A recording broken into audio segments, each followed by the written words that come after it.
So ganito mga ka-agri, isang linya na to mga ka-agri, sa ilalim ng plastic mulch na to is meron siyang corresponding hose. So hanggang sa dulo yan mga ka-agri. So yun yung investment natin para hindi masyadong malaki yung labor cost. Kasi pag wala to, mano-mano tayo magdilig. Hindi, kung meron siya, so on off na lang natin dito. Meron siyang gate bulb. Yun. Nakikita hindi tayo nag-pruning kasi nga shading, kumbaga shading yung mga dahon, protection sa bunga natin siya. And then pag medyo na mahaba na siya, doon tayo magtatanggal ng mga excess na sanga. Good morning mga ka-agri for today's vlog. So, madalang tayo na gumawa ng content ngayon mga ka-agri. Bagong tanim talong. So, almost na siya, 1 month mahigit na yung talong natin mga ka-agri. Hindi tayo nakapag-update nung last vlog natin is yung maliit pa siya. And then, ngayon lang tayo ulit nakapag-vlog mga ka-agri. Sobrang busy kasi sobrang hectic yung mga schedule natin. Meron pa kasi tayong seminar sa good governance, and then dito, so hindi tayo nakapag-vlog, hindi tayo nakapag-update sa ating mga pananim. And then meron din pala tayong panibagong tanim na pechay. I-update ko rin kayo mga ka-agri. So muna ngayon is dito muna tayo yung mga strategy na namin, yung ginawa namin dito dahil sobrang init ng panahon.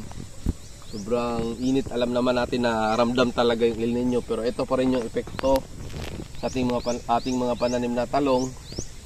Papasalamat tayo sa Panginoon dahil nung nakaraang araw is umulan siya, so lumakas yung tubig natin. Yung lahat na to is naka-drip irrigation siya. Naka-drip irrigation ito. So ganito mga ka-agri, isang linya na to mga ka-agri, sa ilalim ng plastic mulch na to is meron siyang corresponding hose. So hanggang sa dulo yan mga ka-agri. So yun yung investment natin para hindi masyadong malaki yung labor cost. Kasi pag wala to, mano-mano tayo magdilig. Hindi, kung meron siya, so on off na lang natin dito. Meron siyang gate bulb. Yun. And then sa management mga ka-agri, ito nung una management, meron na pala siyang unang bunga. Ayun, healthy na healthy siya. So ang ginawa lang natin dito mga ka-agri, hindi na tayo nag-conduct ng pruning. Kasi nga kapag magpo-pruning pa tayo mga ka-agri, sa sobrang init ng panahon, may tendency na maluluto to. May tendency na yung bunga is parang magmamatured agad. Mabilis magmatured. Lalo na kapag short sa tubig mga ka-agri. Pinaka-importante kasi sa tanim is wet and dry. Maganda talaga yung wet and dry mga ka-agri. So, hindi na tayo nag-conduct ng pruning. Siguro ipapakita ko rin sa inyo pagdating ng araw, pag medyo matured na siya talaga, kung ano yung gagawin natin na pruning para mapanatili natin na healthy yung ating mga pananim na talong. So, yun yung mga pinaka-importante doon mga ka-agri. So, ito na mga by next 2 weeks, next week, baka meron na tayong selection na ma-harvest. So yun lang. And then sa pag-aabono naman mga ka-agri is isang beses lang tayo nakapag-apply ng abono, synthetic na abono, 14-14 na gamit natin. Isang beses tayo naglagay ng organic fertilizer. Yung organic fertilizer mga ka-agri, ito tunaw na siya. Dito naman nilagay yung organic fertilizer, ito yung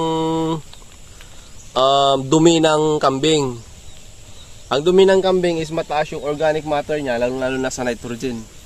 Kasi nitrogenous yung kambing, yung mga dumi ng kambing, dahil yung kinakain nila is more on grass.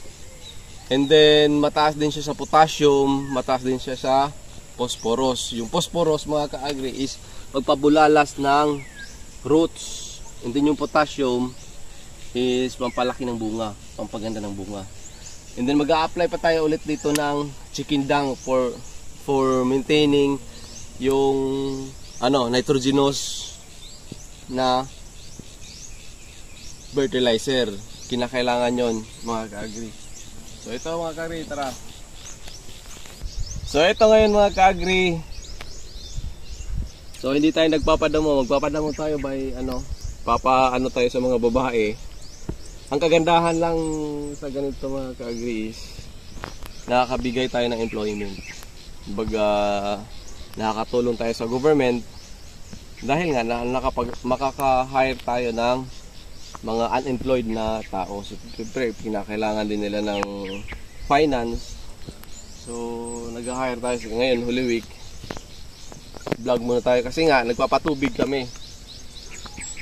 So ito halos na, mga ka-agri, meron na siyang mga na-flowering stage na siya.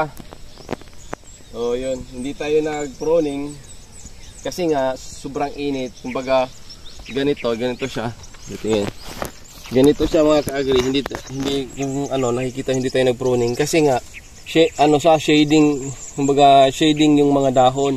Shading yung para hindi masusunog yung bunga kasi yung pinaprotektahan natin dito, protection sa bunga natin siya.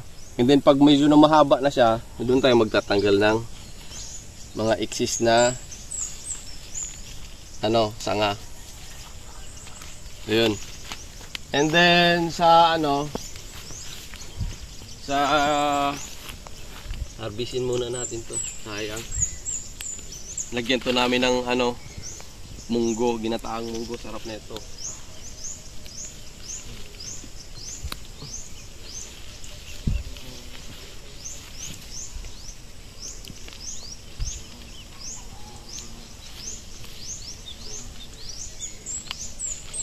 Gumamit din pala tayo ng foliar, siguro mamaya every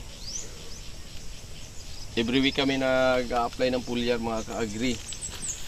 Ang foliar na meron din pala akong in-order na foliar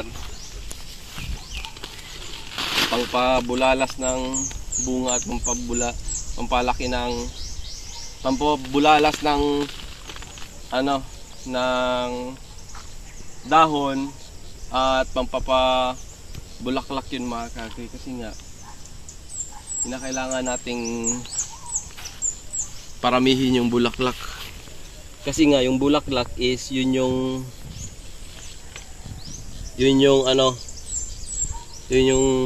mag-develop into fruits. Yun yung kailangan natin. Oh, ang laki na.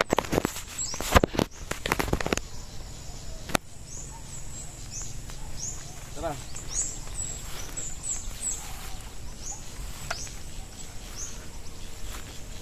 Yung mga ka-gray, no? Kasi nga pag pinutol din natin yung ibang mga sanga, sayang din yung mga flowers. So instead na makaka-harvest tayo ng marami, sayang pag pinutol natin.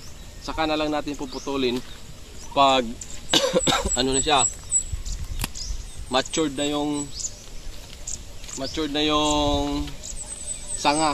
Kagaya ng ganun, mga ka-agri.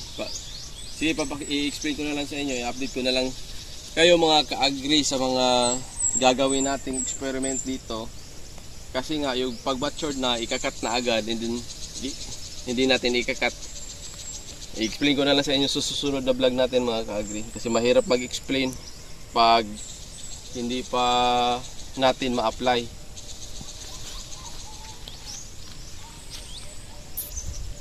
So kinukuha ko tong saluyot.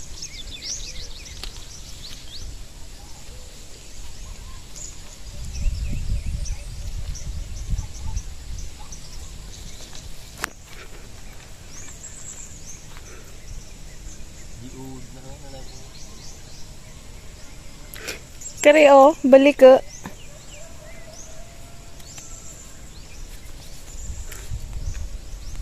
Dapat dong oh. Balik ka.